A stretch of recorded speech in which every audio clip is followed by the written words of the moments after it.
How to have a peaceful classroom.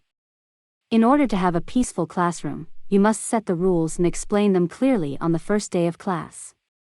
Once the rules are explained, you must enforce the rules as quickly as possible.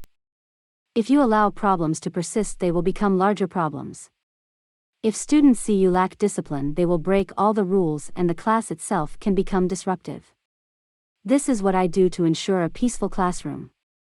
You may decide to do the same or change the rules, but if you follow some of these rules, you should have few problems with your students. Explain the class rules and enforce them. Listen to the students when they ask you to change from their point of view. Show that you too make mistakes and can change. Move around the room and help students that need help. Don't stand in the front of the room. Move noisy students away from each other to prevent them from continuing to talk to each other. Don't yell. Place your pointer finger on your lips and tell them quietly to stop talking. Call out the students' names at the beginning of the class. Use a color code system to know who is in class on time and who is late or absent. This helps in grading.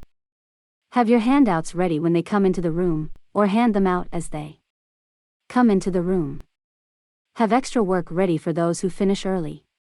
Make sure you do as you say. Tell the students not to be rude and don't be rude yourself. Have an interest in your students. Learn their names and a little about them, what their needs are. Look at the class through their eyes. Understand where they are coming from. Stop little problems before they become big problems. Allow the students to believe the classroom is a group and is not centered on the teacher. You are the teacher and believe in yourself when you make decisions. Start the class as soon as the bell rings. The students should know to be ready when that happens. Understand how to motivate the class in a calm way. If all fails and you find yourself in a position that you don't know what you can do to help the class, quiet the class or discipline the class, then you need to do one final thing. Ask the class what the problem is and what a solution could be.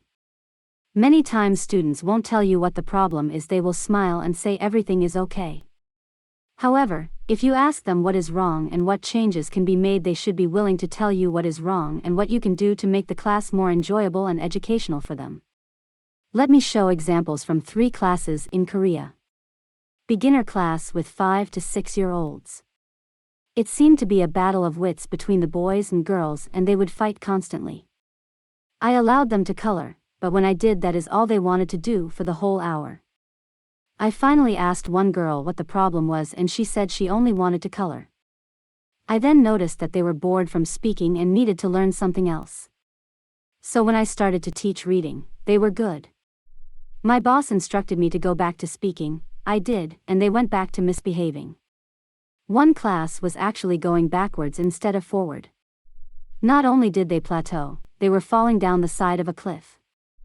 I noticed that their speaking and vocabulary didn't improve over a period of a year. So I asked them what was the problem. They told me they only wanted to learn grammar and reading and nothing else. I wasn't permitted to teach that or make that decision. A few months later, one girl left the class and it was like a huge weight was lifted from the classroom. The whole class seemed to be much happier without her. One girl in a class quit the school I was working at. I saw her one day walking down the street and asked her why she left out of concern. She told me that my classes had no meaning. I think that what she was trying to tell me was she was learning nothing from me or in the class. I had to change tactics. In these past examples, I had to ask the students what they wanted to learn and what I needed to change. What I found out was that students could affect the atmosphere of the classroom.